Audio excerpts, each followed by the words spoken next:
আমার ঘরের বাহির করে পায়ে পায়ে পায়ে ঘরে হায় হায়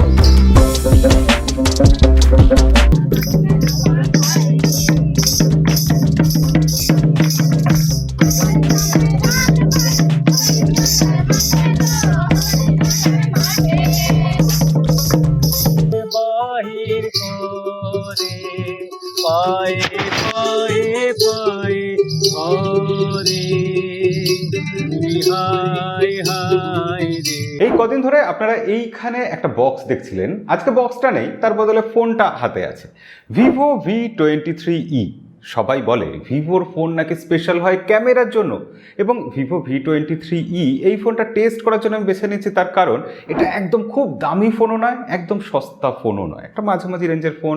তো এই ফোনের ক্যামেরাটা যদি আমরা বুঝে নিতে পারি, তাহলে ভিভোর সব ফোনের ক্যামেরা সম্পর্কে আমরা মোটামুটি একটা আইডিয়া করে নিতে পারবো। আমরা বুঝতে পারবো যে ভিভোর ফোনের ক্যামেরাতে কত বেশি ফিচার থাকে, কেন লোকে সেই ফোনকে ক্যামেরা ফোন বলে। আজকালকার দিনে আমরা দেখি 5G ট্যাক্স হিসাবে আমাদের ফোন থেকে আলট্রা ওয়াইড অ্যাঙ্গেল লেন্স সরিয়ে দেওয়া হয়, কিন্তু ভিভোর এই ফোনটা 5G হওয়া সত্ত্বেও, এখানে অ্যামোলেড ডিসপ্লে থাকা সত্ত্বেও, দেখতে সুন্দর হওয়া সত্ত্বেও এই ফোনে একটা 8 মেগাপিক্সেলের আলট্রা ওয়াইড অ্যাঙ্গেল লেন্স দেওয়া হয়েছে। এটা আমার সব থেকে বেশি ভালো লেগেছে।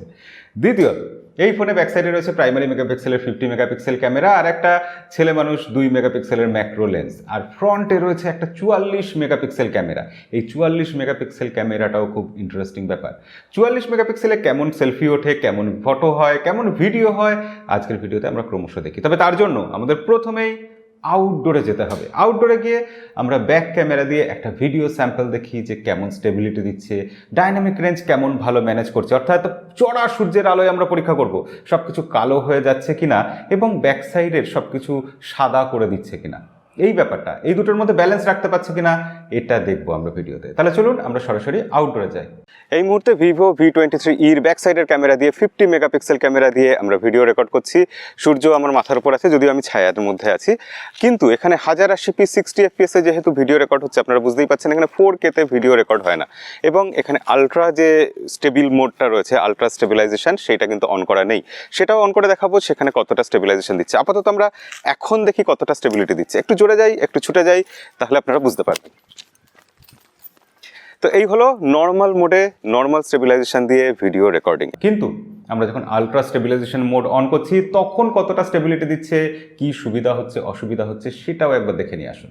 আলট্রা স্টেবিলাইজেশন মোড অন করা রয়েছে, ব্যাক সাইডের ক্যামেরা দিয়ে ভিডিও রেকর্ড হচ্ছে, 1080p 60 fps ভিডিও রেকর্ড হচ্ছে, কিন্তু তফাৎ এটাই যে সূর্য এখন আমার সোজাসুজি রয়েছে, আমার মুখের উপর আলো পড়ছে। একবার ছুটে দেখাচ্ছি কতটা স্টেবিলিটি দিচ্ছে। এই হচ্ছে আলট্রা স্টেবিলাইজেশন মোডের স্টেবিলিটি।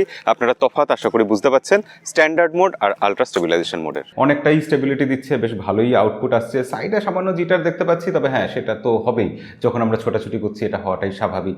কিন্তু যখন আমরা ইনডোর লাইটিং কন্ডিশনে যাচ্ছি, সূর্যের আলোয় তো একরকম হয়, কিন্তু যেখানে আলো কম থাকে ঘরের ভেতরে, সেখানে কেমন হয় সেটা একটা স্যাম্পলে দেখে নিয়ে আসুন।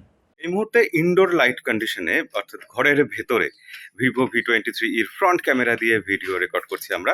আলো যথেষ্ট কমই আছে, তার সত্ত্বেও কেমন ভিডিও কোয়ালিটি আসছে। 1080p 60 fps 30 নয়, কিন্তু এটা খেয়াল রাখতে হবে। আর নিজস্ব মাইক্রোফোন দিয়ে অডিও রেকর্ড হচ্ছে, সেক্ষেত্রে সেটাও আপনারা বুঝতেই পারছেন। ব্যাক ক্যামেরা হয়ে গেল, ইনডোর হয়ে গেল, আউটডোর হয়ে গেল, স্টেবিলাইজেশন অন করে হয়ে গেল, অফ করে হয়ে গেল। এবার front camera 44 megapixel selfie camera দিয়ে ভিডিও কোয়ালিটি কেমন হয় সেটাও একবার দেখে নিতে হবে। এই মুহূর্তে ভিভো V23e ফ্রন্ট ক্যামেরা দিয়ে আমরা ভিডিও তুলছি। এখানে 1080p 60 fps এ ভিডিও রেকর্ড করা যায়, আর এখানে 44 মেগাপিক্সেল ক্যামেরা কতটা ভালো কাজ করছে আপনারা দেখতেই পাচ্ছেন। এবং এখানে কিন্তু আমি আলট্রা ইমেজ স্টেবিলাইজেশন মোডটা অন করে রাখিনি, আমি নর্মালি হাঁটছি। এখানে স্টেডি মোড বলে একটা স্পেশাল মোড দেওয়া হয়েছে, যার ফলে অনেক কিছু সবকিছু চারদিকের ফ্রেমটাই পুরো স্টেবল হয়ে যাবে, স্টেডি হয়ে যাবে, কম নড়বে। তো সেটা অন করে কেমন হচ্ছে সেটা আমরা একটা স্যাম্পল দেখে নেব। এই মুহূর্তে আমরা আলট্রা স্টেবিলাইজেশন মোড অন করে নিয়েছি, এবং এখন কতটা স্টেবিলিটি দেখাচ্ছে আপনারা বুঝতেই পারছেন। আমার মনে হয় সাইডের দিকে একটু সামান্য জিটার দেখা যাচ্ছে। আর এতক্ষণ অব্দি এর আগের যে ভিডিওটা আপনারা দেখলেন সেখানে সূর্য আমার মুখের ওপর ছিল। এই মুহূর্তে কিন্তু আমার সূর্য ঠিক পেছনে মাথার ওপর রয়েছে, যার ফলে পিছনটা পুরো জ্বলে যাওয়ার কথা, ওয়াশড আউট হয়ে যাওয়ার কথা, কারণ একদম দুপুরবেলা এখন প্রচণ্ড তেজি সূর্য। তো এই মুহূর্তে তা সত্ত্বেও যে পিছনে ডাইনামিক রেঞ্জ ঠিকঠাক মোটামুটি ম্যানেজ করতে পেরেছে ফোনটা, এটার জন্য একে ভালো বলতেই হচ্ছে। তো ভিডিও স্যাম্পলগুলো দেখে আপনারা আশা করি বুঝতে পেরেছেন এখানে ভিডিও কোয়ালিটি কেমন, স্টেবিলিটি কেমন, ডাইনামিক রেঞ্জ কতটা ভালো ম্যানেজ করছে, ভিডিওতে কালার শিফটিং হচ্ছে কিনা, এবং কালার শিফটিং যে হচ্ছে না এই ব্যাপারটাও আশা করি আপনারা নোটিস করেছেন। এছাড়া সবথেকে বড় কথা যেটা, যে মাইক কেমন রেকর্ড করছে, আমার ভয়েসটা কতটা ভালো রেকর্ড করতে পারছে ভিভোর মাইক, সেটাও আপনারা বুঝে নিতে পারলেন। কিন্তু যখন স্টিল ছবি তুলতে যাচ্ছি তখন কি হচ্ছে? স্টিল ছবির ক্ষেত্রে আমরা ডে লাইটে দেখছি খুবই ভালো ছবি উঠেছে, একদম ঝকঝকে পরিষ্কার ছবি, যেরকম ছবি আমরা পছন্দ করি। এবং ভিভোর ফোন মানেই সেখানে স্কিন কালার একটু সাদা টাইপের হয়ে যাবে, একটু মেকআপ করা মনে হবে এবং সোশ্যাল মিডিয়া রেডি হবে। এখানেও তাই হয়েছে, স্কিন টোন খুবই ভালোভাবে ম্যানেজ করেছে, ডাইনামিক রেঞ্জ যথেষ্ট ভালো এবং ডিটেলসের কোনো অভাব নেই। আমরা যখন মেন সেন্সার দিয়ে ছবি তুলছি তখন এরকম ভালো ছবি উঠবে, এটাই স্বাভাবিক। কিন্তু আলট্রা ওয়াইড অ্যাঙ্গেল লেন্সে গেলে না, সেখানেও ডিটেলস একটু কমে গেলেও ছবির কোয়ালিটি খুব একটা খারাপ হচ্ছে না এবং কালার শিফটিং ইস্যুও আমরা দেখতে পাচ্ছি না। এবার ফ্রন্ট ক্যামেরাতে আমরা যদি আসি, ডে লাইটে ফ্রন্ট ক্যামেরাও কিন্তু বেশ ভালো ছবি তুলেছে। পোর্ট্রেট মোডে ফ্রন্ট এবং ব্যাক দুটো ক্যামেরাই যথেষ্ট ভালো ছবি তুলেছে। এজ ডিটেকশন হ্যাঁ ঠিকঠাক আমি বলবো, তবে আরও ভালো হতে পারে। পোর্ট্রেট মোডে ছবি তুলতে গেলেই যে কোনো ক্যামেরা সাধারণত স্কিন একটু স্মুথ করে দেয়, ডিটেলস একটু কমিয়ে দেয়, এখানেও সেটা হচ্ছে। তবে হ্যাঁ, পোর্ট্রেট মোডের ছবিগুলো কিন্তু দেখতে বেশ ভালো লাগছে, আই প্লিজিং লাগছে, সোশ্যাল মিডিয়া রেডি লাগছে এবং গায়ের রং যেটা সেটা সাধারণ মানুষের মতোই লাগছে। এবং সবথেকে বড় কথা, এত চড়া সূর্যের আলো থাকা সত্ত্বেও চারদিকটা কিন্তু জ্বলে যায়নি, সাদা হয়ে যায়নি। মুখের রং এবং গোটা ছবির যে কালার, সেই ব্যাপারটা কিন্তু ভিভো খুব ভালোভাবে ম্যানেজ করেছে।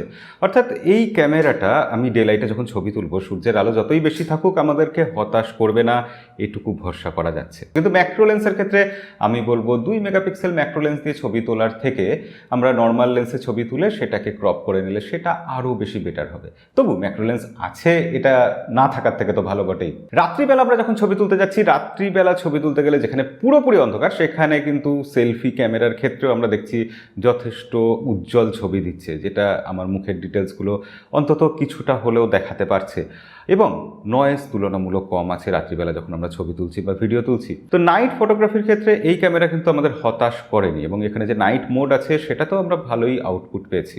ওভারঅল রাত্রিবেলা কম আলোতে ছবি তোলার ক্ষেত্রে এই ক্যামেরাটা কিন্তু পাস মার্ক পেয়ে যাচ্ছে। ক্যামেরা অ্যাপ্লিকেশনটা খুলতেই আমরা দেখতে পাচ্ছি যে পোর্ট্রেট মোডে বিভিন্ন রকম স্টাইল দেওয়া আছে। এই স্টাইলের মধ্যে গেলে আমরা দেখতে পাবো ফ্রেশ, টেক্সচার, 1980s। পিছন দিকে একটা জোরে আলো জ্বলছে, তার সত্ত্বেও ছবি কতটা ভালো এসেছে আপনারা আশা করি বুঝতে পারছেন। ফিল্টার অপশন যেটা রয়েছে তার মধ্যে প্রচুর ফিল্টার রয়েছে, সেখানেও আপনি নিজের ইচ্ছা মতো, এই দেখুন এই ফিল্টারটা যেরকম ব্ল্যাক অ্যান্ড হোয়াইট ছবি তুলে দিচ্ছে এবং তার ফলে ছবির কোয়ালিটি যে খুব খারাপ হয়ে যাচ্ছে এমনও নয়। পোর্ট্রেট মোডে ছবি তুলেছি, এজ ডিটেকশনও খুব একটা কিন্তু খারাপ করেনি। স্টাইলের মধ্যে লাইট এফেক্টও রয়েছে, তো আমরা লাইট এফেক্টের ব্যাপারটা কি সেটাও একটু বুঝে নিই। দু একটা ছবি তুলে লাইট এফেক্ট দিয়ে আমরা ছবি তুললাম। তো ওভারঅল লাইট এফেক্ট দিয়ে ছবি তোলার পর কেমন আসলো ছবিগুলো সেটাও আমরা দেখে নিই। তো লাইট এফেক্টের ছবি দেখতে পাচ্ছেন আপনারা। ভিভোর ফোন মানে সেখানে বিউটি মোড থাকবে এবং সেখানে স্কিন টোন আপনি নিজের ইচ্ছা মতো চেঞ্জ করে নিতে পারবেন, কালো হয়ে যেতে পারবেন, ফর্সা হতে পারবেন। এছাড়া এখানে মেকআপ করার অপশন রয়েছে, যারা রিলস, টিকটক এইসব বানান তাদের জন্য এটা খুব কাজের একটা ফিচার। বোকে এফেক্টে গিয়ে আমরা যদি ম্যাক্সিমাম বোকে করে দিই তাহলে পিছনে যে ওখানে আমাদের প্লে বাটন দেখা যাচ্ছিল, লাইট দেখা যাচ্ছিল ওপরে, সেগুলো কিন্তু কেমন ঝাপসা হয়ে গেছে দেখুন, যার ফলে ডেপথ বেড়ে গেছে। এটা হচ্ছে বোকে এফেক্ট ছাড়া, এটা বোকে এফেক্ট ম্যাক্সিমাম রেখে। এই মোডের মধ্যে হাই রেজলিউশন অপশন রয়েছে, অর্থাৎ এই হাই রেজলিউশন দিয়ে আমরা একেবারে সরাসরি এখানে ব্যাক ক্যামেরা দিয়ে 50 মেগাপিক্সেল আর ফ্রন্ট ক্যামেরা দিয়ে 44 মেগাপিক্সেলে ছবি তুলতে পারবো। আমরা মোডের মধ্যে পাচ্ছি panorama mode, live photo mode, slow motion mode, time lapse mode এবং প্রো মোড। এই প্রো মোডটা বিশেষ ব্যাপার। প্রো মোড জিনিসটা এমন, যারা সত্যিকারের ক্যামেরা দিয়ে ছবি টবি তোলেন তাদের কাজে লাগবে। এখানে ইভির মান আপনারা বাড়াতে কমাতে পারবেন। আইএসও চেঞ্জ করতে পারবো। এছাড়া আমরা শাটার স্পিড বিভিন্ন রকম অ্যাডজাস্ট করে নিতে পারি। এছাড়া আমরা এখানে হোয়াইট ব্যালেন্সকেও অ্যাডজাস্ট করতে পারবো। বিভিন্ন রকম প্রিসেট দেওয়া রয়েছে। অটো ফোকাস সেটাকেও আমরা ইচ্ছামতো ম্যানুয়াল করতে পারবো, অটো ফোকাস মোডে দিতে পারবো। আলট্রা ওয়াইড অ্যাঙ্গেল লেন্সেও প্রো মোড ইউজ করা যাবে, যেটা প্রিমিয়াম ফোনের ফিচার, যেটা আমরা সাধারণত এমনি ফোনে পাই না কিন্তু। এছাড়া এআই স্টিকার রয়েছে। এআই স্টিকার জিনিসটা কি সেটা ফ্রন্ট ক্যামেরা দিয়ে দেখাতে হবে। এটা একটা মজাদার জিনিস। এরকম বিভিন্ন রকম স্টিকার আমি ইউজ করতে পারি। দেখুন তো এই সানগ্লাসটা কি আমাকে মানাচ্ছে। এখানে ডাবল এক্সপোজার মোড রয়েছে, যেখানে বিভিন্ন রকম জিনিস ফিল্টার আপনি ইউজ করতে পারবেন, বিভিন্ন রকম এক্সপোজার ইউজ করতে পারবেন এবং ছবি তুললে দুটো ছবি একসাথে মার্জ হয়ে যাবে, আপনাকে সরাসরি এটা দেখিয়ে দেবে, আপনাকে কোনো এডিটিং টেবিলে যেতে হবে না। এই ডুয়াল ভিউটা খুবই কাজের জিনিস। আপনারা দেখুন এখানে ফ্রন্ট ক্যামেরা আর ব্যাক ক্যামেরা একই সাথে কাজ করছে।